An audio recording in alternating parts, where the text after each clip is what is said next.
Good morning students.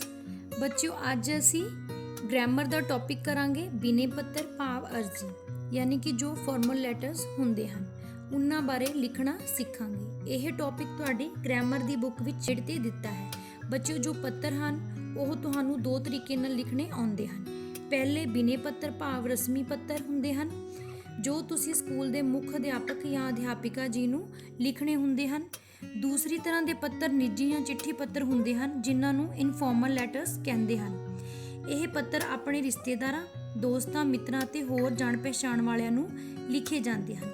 पर कई बार तुहानू अजिहे पत्र भी आ जाते हैं जिस विच तुसी किसी सेहत अधिकारी नू, नगर निगम के अधिकारी नू, डाकिए की शिकायत संबंधी या होर कई तरह के वपारक पत्र लिखने हुंदे हन जो तुसी अगलियां क्लासां विच करोगे। पर अज आपां इस वीडियो विच बिने पत्र भाव अर्जी लिखण बारे समझांगे। आओ जाणीए कि स्कूल दी मुख अध्यापिका जी नू सैक्शन बदलण वास्ते अर्जी किवें लिखणी हुंदी है। पहला सब तो उपर असी पेज दे खब्बे पासे मीनस लैफ्ट साइड लिखांगे सेवा विखे, कोमा यह हमेशा लैफ्ट साइड ही लिखिया जांदा है। फिर सेवा विखे दे नीचे थोड़ी जगह छड्ड के संबोधनी शब्द भाव जिस नूं असी संबोधन या बेनती करते हाँ बारे लिखांगे। अगर स्कूल दे प्रिंसीपल मेल होण तां असी मुख अध्यापक जी लिखते हाँ, अगर फीमेल होवे तां असी मुख अध्यापिका जी लिखते हाँ। जिवें पत्र विच दिता होएगा तुसी उसी तरह ही लिखोगे। बच्चों आपां मुख अध्यापिका जी नूं अर्जी लिख रहे हाँ तां आपां मुख अध्यापिका जी ही लिखांगे। फिर उस तो नीचे मुख अध्यापिका जी दी सेध विच लिखांगे स्कूल दा नाम, महाराणा प्रताप पब्लिक स्कूल, ते उस दे नीचे आवेगा शहर दा नाम कुरुक्षेत्र, शहर दे नाम बाद डंडी आवेगी। फिर सेवा विखे दी बिल्कुल सेध विच तुसी लिखोगे श्रीमती जी। इत्थे मैं तुहानू एक गल होर दसना चाहांगी कि अगर अर्जी मुख अध्यापिका जी नू लिख रहे हाँ तां श्रीमती आवेगा, अगर मुख अध्यापक जी नू लिखनी है तां श्रीमान जी आवेगा।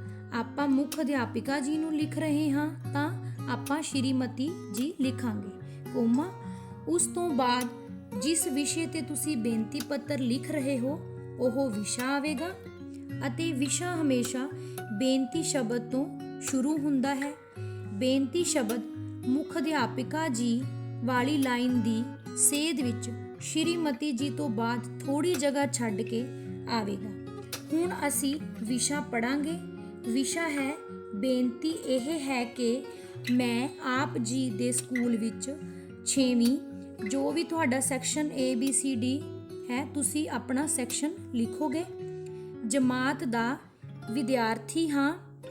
इत्थे एक गल होर याद रखनी है कि लड़के तां लिखणगे 6वीं जमात दा विद्यार्थी हाँ ते लड़कियां लिखणगियां दी विद्यार्थन हाँ। लड़कियां ने जो शब्द लिखने हैं उन्हां दी सहूलियत लई पहलां ही मैं ओह शब्द रैड कलर विच लिखे हैं। रैड कलर दे शब्द केवल लड़कियां ही लिखणगियां। लड़के लाल रंग दे शब्दां नूं छड्ड के सेम उसी तरह लिखणगे जिवें मैं बाकी दा सारा विशा लिखिया है। उस तो बाद है मेरे चाचा जी दी बेटी 6वीं जो भी उसका सैक्शन है ओह लिखोगे। विच पढ़दी हाँ पढ़दी है, असी इकट्ठे ही रहंदे हाँ अते इकट्ठे ही पढ़दे हाँ। मेरे घर वाले यह चाहुंदे हन कि असी एक ही सैक्शन विच पढ़ीए। मेरे चाचा जी दी बेटी दी जमात दा कमरा स्कूल दी उपरली मंजिल ते है, उस नूं पौड़ियां चढ़न विच भी मुश्किल आउंदी है।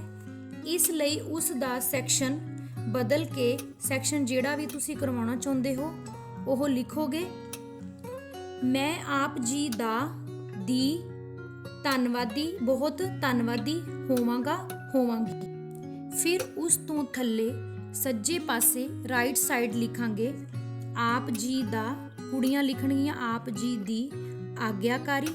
फिर तुसी अपना नाम लिखोगे, फिर अपना रोल नंबर जो भी तुहाडा रोल नंबर है, फिर जमात लिखोगे। फिर बच्चों नाम दे बिल्कुल सामने खब्बे पासे भाव लैफ्ट साइड ਮਿਤੀ ਯਾਨੀ ਕਿ ਡੇਟ ਲਿਖਣੀ ਹੈ।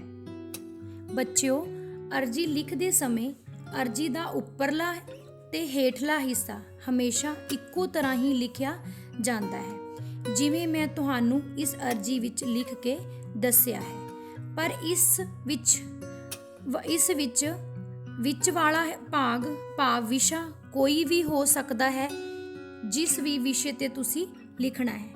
ਪਿਆਰੇ ਵਿਦਿਆਰਥੀਓ, ਤੁਸੀਂ ਇਸ ਅਰਜੀ ਨੂੰ ਆਪਣੀ ਫੇਅਰ ਨੋਟਬੁੱਕ ਵਿੱਚ ਲਿਖਣਾ ਹੈ ਅਤੇ ਯਾਦ ਵੀ ਕਰਨੀ ਹੈ। ਪਿਆਰੇ ਵਿਦਿਆਰਥੀਓ, ਇਸ ਵੀਡੀਓ ਵਿੱਚ ਜੋ ਅਰਜੀ ਤੁਹਾਨੂੰ ਸਮਝਾਈ ਗਈ ਹੈ, ਇਹ ਸਿਰਫ ਤੁਹਾਡੀ ਜਾਣਕਾਰੀ ਲਈ ਹੈ। ਜਦੋਂ ਵੀ ਤੁਸੀਂ ਕੋਈ ਅਰਜੀ ਭਾਵ ਬਿਨੈ ਪੱਤਰ ਲਿਖੋਗੇ, ਉਸ ਦਾ ਫਾਰਮੈਟ ਇਸ ਮੁਤਾਬਿਕ ਹੋਣਾ ਚਾਹੀਦਾ ਹੈ। ਉਮੀਦ ਹੈ ਕਿ ਇਹ ਅਰਜੀ ਪੱਤਰ ਲਿਖਣ ਦਾ ਤਰੀਕਾ ਤੁਹਾਨੂੰ ਸਭ ਨੂੰ ਸਮਝ ਆ ਗਿਆ ਹੋਵੇਗਾ। ਇਸੇ ਤਰ੍ਹਾਂ ਹੀ ਤੁਸੀਂ ਆਪਣੇ ਸਿਲੇਬਸ ਵਿੱਚ ਦਿੱਤੀਆਂ ਅਰਜ਼ੀਆਂ ਪੱਤਰ ਲਿਖਣੇ ਤੇ ਯਾਦ ਕਰਨੇ ਹਨ। Thank you students.